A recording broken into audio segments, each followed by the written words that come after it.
नमस्कार, मी भीमराव कडाळे पाटील. आपण बघताय BKP मराठी म्हणजेच भीमराव कडाळे पाटील या युट्यूब चॅनल वरती आपलं सर्वांचं स्वागत.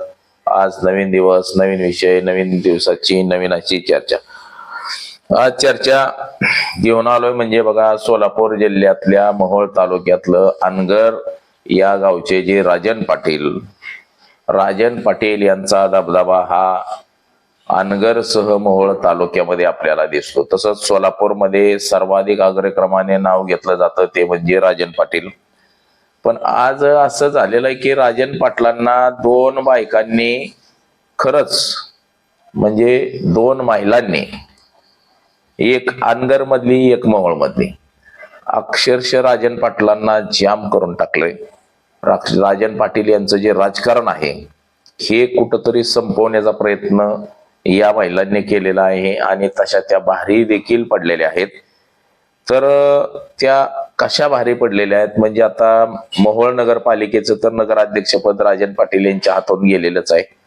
आता अनगरला सुद्धा उतरती कळा म्हणजे अनगरचं जे नगर अध्यक्षपद आहे हे सुद्धा आता कोर्टाच्या कचाट्यामध्ये अडकून राहिलेलं आहे. त्यातच सुप्रीम कोर्टाने सुद्धा आता नवीन एक निकाल दिलेला आहे की जिथं बिनविरोध झालेला आहे तिथं नोटा हा पर्याय असतो आणि लोकांनी तिथं नोटाला सुद्धा मतदान म्हणजे जास्त झालं तर ती निवड रद्द केली जाते असं सुद्धा सांगितलेलं आहे. त्याच्यामुळं राजन पाटलांचं राजकारण हे दोन महिलांच्या कचाट्यात सापडलेलं आहे. याच विषयाची आज चर्चा आपण करणार आहोत की त्या महिला कोण आहेत, काय कसं झालंय काय, तर त्याच विषयाची चर्चा करणार आहोत. तर चला, सर्वप्रथम आपण जर चॅनल सबस्क्राईब केला नसेल तर चॅनल सबस्क्राईब करावा ही सर्वांना विनंती. राजन पाटील म्हटलं की अनगर आणि मोहोळ तालुका आणि मोहोळ म्हटलं की राजन पाटील अशी एक ख्याती निर्माण झाली होती. राजन पाटील यांचे वडील बाबूराव पाटील यांचं अनगर वरती 12 वाड्या आधारलेल्या होत्या आणि ह्या अनगर मध्ये गेल्या 60 वर्षात एकदाही निवडणूक लागलेली नाही. निवडणूक ही कायमस्वरूपी या ठिकाणी बिनविरोध झाली आणि बिनविरोध निवडणुकीचा फायदा या अनगरकरांना झाला किंवा नाही झाला त्याच्यावरती अनेक वादविवाद निर्माण झालेले आहेत. या अनगर आणि अनगर परिसरामध्ये ज्या काही संस्था उभारल्या गेलेल्या आहेत, साखर कारखानदारी आहे, जे काय आहे हे सगळं राजन पाटील यांचंच आहे आणि त्यांनी प्रत्येक घरातला एक एक माणूस आपल्या संस्थेमध्ये कामाला लावल्यामुळं या ठिकाणी विरोध कोणी करत नाही. त्याचबरोबर त्यांची दहशत एवढी मोठ्या प्रमाणामध्ये आहे की तिथं विरोधात उभा सुद्धा कोणी राहत नाही, असं आपण चित्र अनेक वेळा बघितलेलं आहे. त्यात सर्वाधिक धाडस केलं म्हणजे उज्ज्वला थिटे या महिलेनं. कधी काळी म्हणजे राजन पाटील हे नेहमी शरद पवारांच्या सोबत राहिलेले आहेत, त्यानंतर अजित पवारांच्या सोबत राहिले होते. मागच्या काळामध्ये म्हणजे नगराध्यक्ष पदाच्या निवडणुकीच्या अगोदर त्यांनी भाजपमध्ये प्रवेश केला आणि पहिल्यांदाच त्यांची जी ग्रामपंचायत होती ती नगरपंचायत झाली आणि त्याची निवडणूक जाहीर होण्याच्या अगोदर जे ऑपरेशन लोटस ज्याला आपण म्हणतो की जे माजी आमदार होते काय त्यांनी सगळ्यांनी भाजपमध्ये प्रवेश केला आणि भाजपमध्ये प्रवेश केल्यानंतर मात्र राजन पाटील हे आजपर्यंत राष्ट्रवादीत होते आणि राष्ट्रवादी सोडून भाजपमध्ये गेल्यानंतर मात्र त्यांना प्रखर असा विरोध वाढला. तसं पाहता या अगोदरच म्हणजे मोहोळ तालुक्याचा जे आमदार होता हा राजन पाटील यांच्या विरोधातला निवडून आला. म्हणजे तिथूनच खरी सुरुवात राजन पाटील यांच्या राजकारणाचा हस्त करण्यास सुरुवात झाली. त्यातले त्यात त्यांनी जे राष्ट्रवादी काँग्रेस सोडलं आणि भारतीय जनता पक्षाचा हात पकडला, यानंतर मात्र त्यांच्या विरोधातला अधिक तीव्रता वाढत गेली आणि ते वाढवण्याचं काम म्हणजे याच तालुक्यातले उमेश पाटील जे राष्ट्रवादी काँग्रेस अजित पवारांच्या पक्षाचे जिल्हाध्यक्ष आहेत त्यांनी सुरुवात केली. आणि राजन पाटील यांनी ज्या वेळेस इकडं भाजपमध्ये प्रवेश केला त्यानंतर मात्र त्यांच्याच गावच्या ज्या पीडिता होत्या, ज्यांना राजन पाटील आणि त्यांच्या सहकाऱ्यांनी खूप त्रास दिला, अशा उज्ज्वला थिटे, या उज्ज्वला थिटेंनी नगर पंचायतीला नगराध्यक्ष पदासाठी उमेदवारी अर्ज दाखल केला. आता उमेदवारी अर्ज दाखल करत असताना त्यांना करू द्यायचा असतो म्हणजे त्याची बातमी सुद्धा झाली नसती, परंतु ते नगराध्यक्ष पदाला उमेदवारी अर्ज दाखल करणार आहे म्हटल्यावरती त्यांना कागदपत्र मिळू दिली नाहीत, दाखले मिळू दिले नाहीत, तर उमेदवारी अर्ज सुद्धा भरताना 50-60 पोलिसांच्या गराड्यामध्ये भरावा लागला आणि तो अर्ज भरल्यानंतर त्यांचा अर्ज बाद केला.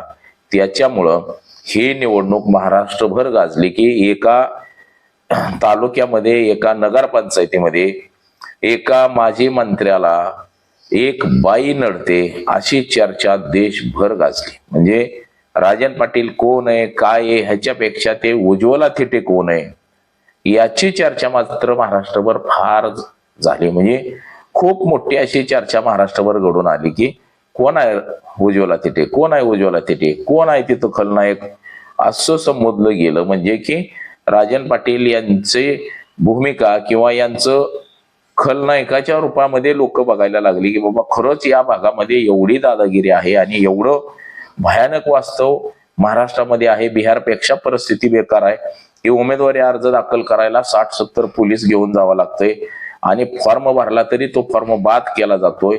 त्या महिलेची 30-35 एकर शेती त्या भागामध्ये आहे, बंगला आहे आणि हे सगळं सोडून तिला गावगुंडांच्या दहशतीमुळं गाव सोडून जायला लागतोय. अशी जी चर्चा ही सगळी महाराष्ट्रभर देशभर झाली. म्हणजे देशामध्ये किती गुंडशाही झुंडशाही आहे हे वास्तव या कारणामुळं बाहेर आलं. नाहीतर ते फॉर्म भरला असता, तिनं निवडणूक लढवली असती, कोणीही त्याच्याकडे रोखवून बघितलं नसतं, त्याच्या बातम्या नसत्या जास्त झाल्या, चर्चा नसती झाली, तिथं दहशत आहे, दादागिरी आहे हे कोणाला कळलं नसतं.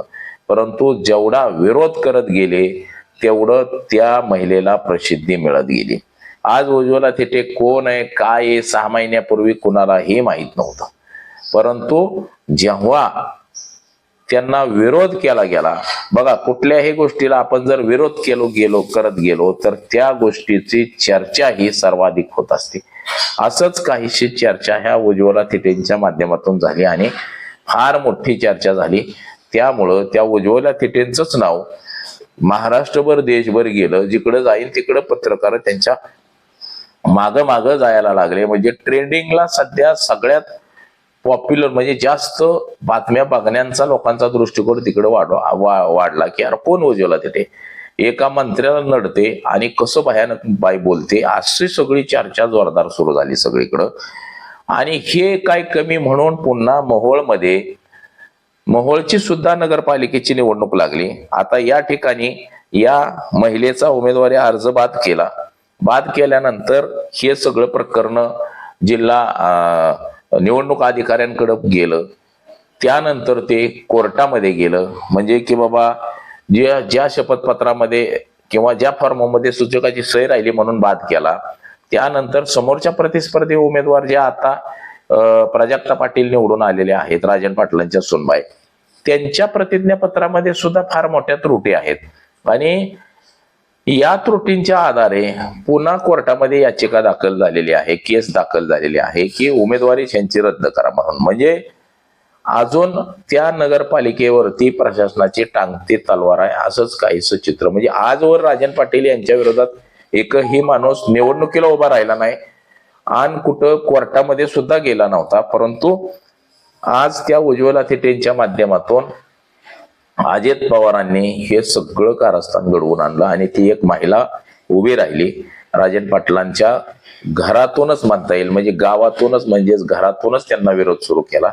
त्यानंतर मोहोळ नगरपालिकेची सुद्धा निवडणूक होती आणि या निवडणुकीमध्ये सुद्धा राजन पाटलांचा एक पॅनल आणि विरोधकांचा एक पॅनल. या निवडणुकीत सुद्धा सिद्धी वस्त्रे म्हणून या तरुण 22 वर्षाच्या मुलीनं राजन पाटील यांच्या उमेदवाराचा पराभव केला आणि बहुमताने निवडून आली आणि नगराध्यक्ष झाली. नगराध्यक्ष पदाचा सुद्धा पदभार स्वीकारला. म्हणजे एकीकडं राजन पाटील आणि मोहोळ असं जे नातं होतं त्याही पेक्षा राजन पाटील आणि अनगर हे नातं एकदम घट्ट होतं. परंतु या घट्ट नात्याला कुठंतरी आता सुरुंग लावण्याचं काम या महिलांनी केलेलं आहे. म्हणजे राजन पाटील यांच्या उमेदवारांचा पराभव हा कुणी इतरांनी केला नाही, तर ह्या महिलाच सक्षमीकरण जे आपण म्हणतो, महिलांनीच राजन पाटील यांच्या सत्तेला कुठंतरी सुरुंग लावण्याचं काम सुरू केलेलं आहे. राजन पाटील यांचे पारंपरिक विरोधक जे आहेत हे सगळे या तालुक्यामध्ये एकत्र आले आणि या सगळ्यांनी मिळून एक पॅनल तयार करून राजन पाटील यांच्या विरोधात नगरपालिकेला उभा केला आणि तो बहुमताने निवडून आणला. यानंतर जी अनगर आहे, अनगर मध्ये सुद्धा अशीच परिस्थिती येणाऱ्या काळामध्ये होईल असंच आपल्याला एकंदरीत दिसतंय. आता या दोन महिलांच्या माध्यमातून राजन पाटील यांचं राजकारण खच्ची करण्याचं काम हे काही या राजकीय पक्षांच्या माध्यमातून होतंय असंच आपल्याला एकंदरीत दिसतंय. तर आज एवढंच. माझा सहकारी कॅमेरामन अनिकेत सह मी भीमराव कडाळे पाटील, BKP मराठी, इंदापूर, पुणे.